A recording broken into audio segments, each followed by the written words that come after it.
Oh man, I'm wearing my 5-finger death punch shirt and dark colored scrunchie and the lipstick matches. Man, on it today. Oh, welcome to my channel. I'm Dani Marie AUC. Today we're going to talk about nystagmus, what it is, and how it affects my vision. If you guys want to show your support, you've liked my previous videos, or you like my outfit, you can do that by liking, subscribing, and sharing some of my videos around. That really helps me out, and I really appreciate it. So let's get into this.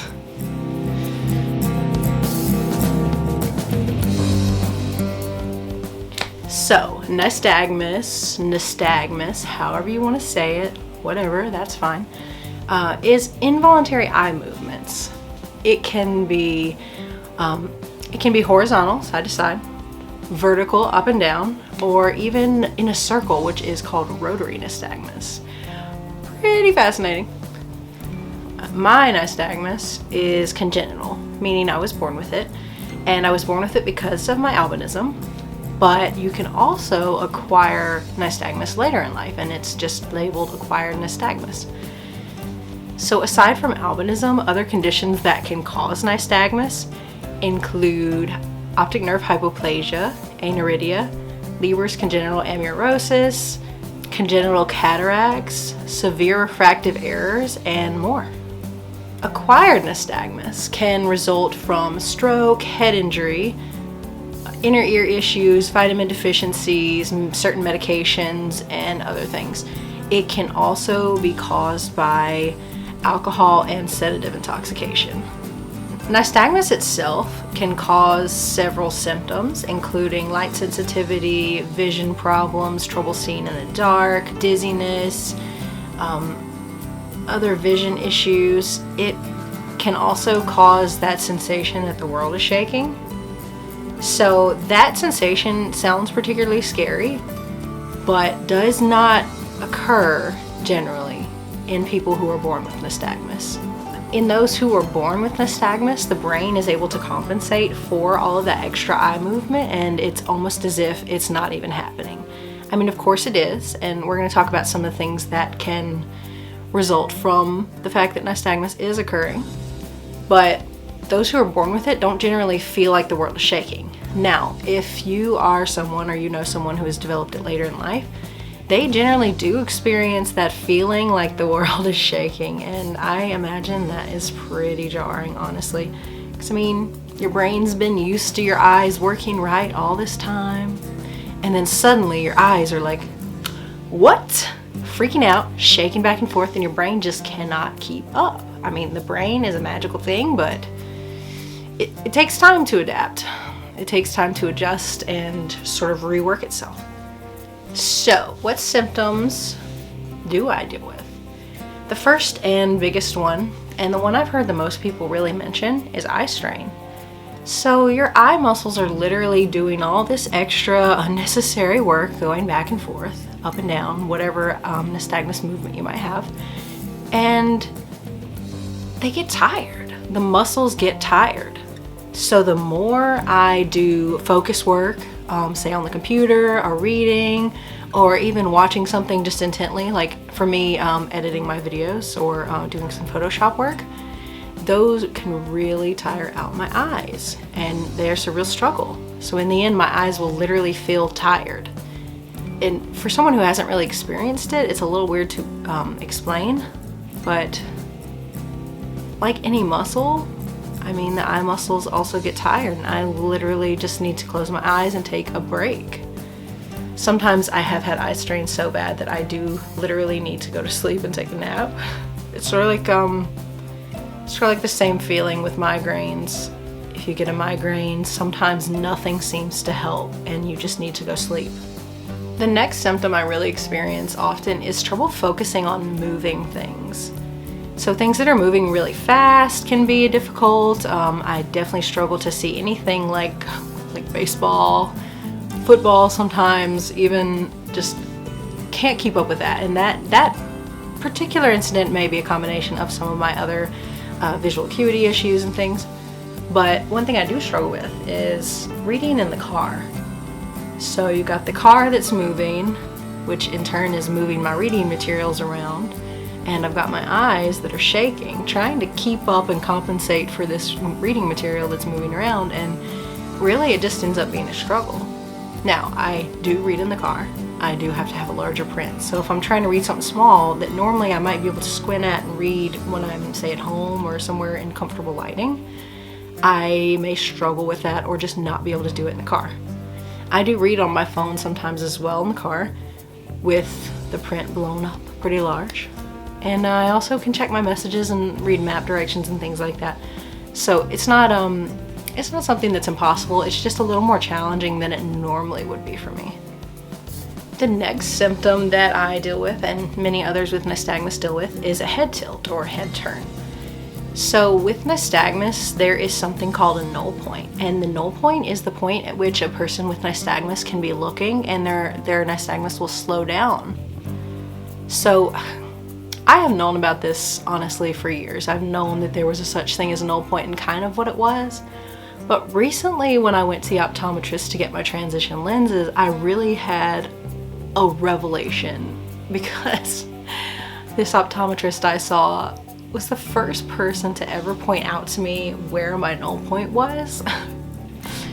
No one had ever done this before, so it never clicked in my head how a null point and a head tilt were related, like essentially. And when I finally understood this, it was like that moment where you're in your head going, well, duh, you should have known that this whole time. But you know what? I didn't. So now looking back on my videos that I've done for this channel so far and my music channel as well, I have seen that I do in fact tilt my head back like this, because my null point happens to be a little bit below center of my vision. So I'll be about like this to look at the camera and my head will be tilted up. And I always looked at my videos and thought, oh, Danielle, why are you doing that? You look really goofy. Like, and you can see like your double chin and like nobody wants to look at that. And you know, like I've got a little something under here that it's just like, you know, everybody has those little things they're self-conscious about. And I just thought, you're highlighting that about yourself and you already don't like it. But yeah, now I understand why, and I think I give myself a little more slack now than I did before knowing that. So overall, it was a positive experience. But yeah, now you guys know as much as I do. So another important thing about nystagmus is that it tends to get worse as we get tired, as our eyes get tired, or as we are sick. So I know at least one or two people in my life can definitely tell that. Like if I'm not feeling well, if I'm tired, like you can look at my eyes and literally tell if you can see my nystagmus and it's looking a little crazier than normal. I've definitely either been staring at the computer too long or I am just worn out. And this is important to know for those of you with kids, because that's something you can keep an eye on to tell if, say, hey, their nystagmus looks a little worse than normal, maybe they need to take a little break. Just, you know, younger kids maybe nap time, older kids maybe like quiet time in their room, and not as a punishment, but for me, that quiet time with no one trying to talk to me. I'm not trying to look at anything, and I can just sit with my eyes closed, maybe listen to some music or something. It's so helpful, honestly. So what causes nystagmus and albinism? I know this is a question that a lot of people have, and the truth is nystagmus doesn't result from albinism itself.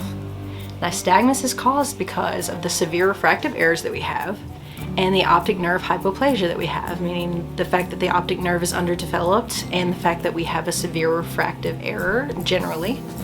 In essence, two symptoms of albinism cause another symptom of albinism.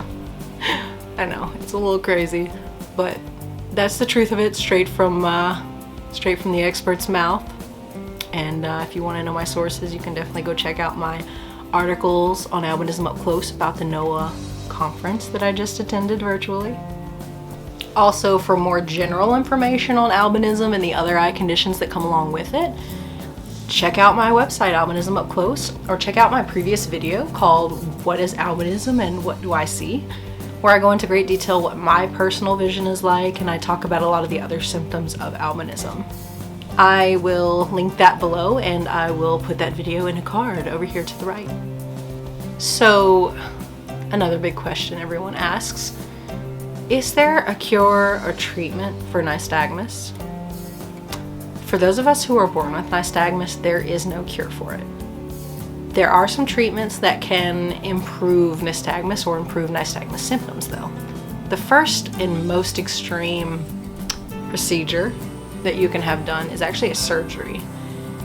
And this surgery actually is a muscle surgery on the eyes around the muscles that are shaking, causing that nystagmus.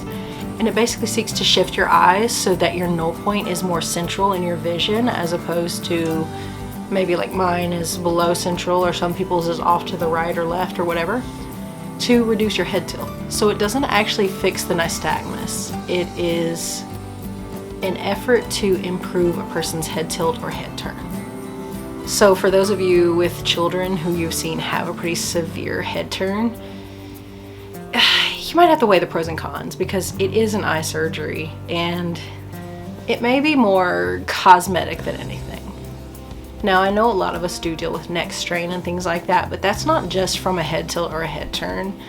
Honestly, it's a lot of doing this, a lot of doing this to look at our computers and things like that. So really, a lot of us struggle with those things, and there are ways to work around that, which I honestly have been discovering more and more in my own life. So I'm starting the process to learn to use a screen reader on my computer, and it's gonna be a journey. But yeah, I digress. The next thing you can really do to help nystagmus, or to help the appearance of nystagmus anyway, is use glasses or contacts to improve your vision as much as possible. Because nystagmus is the result of a severe refractive error, helping to correct a little bit of that refractive error. Now, with albinism, you cannot completely correct our vision with glasses or contacts. See the previously mentioned video to understand why. But if you help to ease some of that strain that the eye is under, trying its hardest to focus on whatever it is you're looking at, then it seems to ease the nystagmus a little bit, maybe slow it down some. Now, I know people who also swear by contacts. I personally did not do well with contacts, but I do know people who swear by them, and they swear they ease their nystagmus, and they also lessen the appearance of the nystagmus. And I think, now this is just my personal opinion on the matter, I think maybe that the contacts are allowed to glide over a person's eye and sort of lessen the appearance of the shaking, because the eye will shake a little more underneath the contact won't move as much. So maybe that in essence just lessens the impact of it visibly on the outside. Now, that's going to be a personal choice, honestly, and contacts themselves are a personal choice. Not everyone is comfortable with them, not everyone wants to wear them, but I know so many people who do wear soft contacts, hard contacts, you know, whatever it is that works for you, go for it. I am a big fan of trying everything you can, especially while you can, seeing how you feel about it, and using the tools that work best for you. For people who develop nystagmus later in life, people with acquired nystagmus, their condition can, in essence, be cured if the condition that caused their nystagmus can be alleviated. So for those who have nystagmus related to a medication, the main medication that I remember that causes it is an anti-seizure medication. I do not have the definitive list on that. That's not really in my wheelhouse. But if a person, say, swaps to a different medication that will still help with their seizures or whatever reason that they were taking that medication for, then their nystagmus will most likely go away. For those who have nystagmus in relation to drug use or alcohol use, once they stop using those drugs or stop drinking and they are no longer intoxicated, then their nystagmus may go away as well. Let's talk about awareness. I know, this is just an eye condition, right? No, actually, weird consequences can result from a lack of awareness about this particular eye condition. Generally, people who are familiar with nystagmus, other than medical professionals and those who actually have the condition, are familiar with it in the context of drug and alcohol intoxication. Yes, it does result from alcohol and sedative intoxication, as I mentioned before, but those aren't the only symptoms. The issue here comes when someone with the eye condition nystagmus, and related to other eye conditions or health conditions, is falsely accused of drug or alcohol intoxication. One really good example of this is a story I actually heard from someone who has albinism and who has nystagmus. So she was working at her job and a client came in, a client who saw her nystagmus, and went to her boss and accused her of being intoxicated. I don't think this woman personally got fired or had any of the harsh negative consequences that could have resulted, but that's not to say that the next person might not. I think this person in this particular story actually had informed her boss of her eye conditions and things like that, so her boss was aware. But let's talk about what could have happened. This person could have immediately been fired from her job. And if she's in one of the many states with at-will employment laws, now you guys will have to look this up because, trust me, it exists. She could have been fired, no questions asked, no drug test needed, no appeal, no nothing. Just fired, lost her job, lost her income, and all of the many things that now have to take place because she lost her job. This is not even the worst of the consequences she could be dealing with, honestly. I'm gonna leave those to the imagination. But these are the kind of things that can, in fact, result from a lack of awareness about an eye condition. And I know it sounds a little sensationalist, but this kind of thing did happen. This story is true, and I can guarantee it's not the only one out there. Let's work together to get this information out there. So, share it with your friends, share it with your family, share it with your coworkers, your law enforcement, whoever you think needs to see this information. I also will have an article on the topic linked below with my own resources and links to helpful websites and things like that. If you found this helpful or you want to support me, please consider liking, subscribing, and sharing this video. And if you have any stories about nystagmus or your own experiences or just anything you'd like to say, I mean, leave it below in the comments. I'd love to hear from you guys. And your comments always mean a lot to me. So, until next time, stay curious. Bye!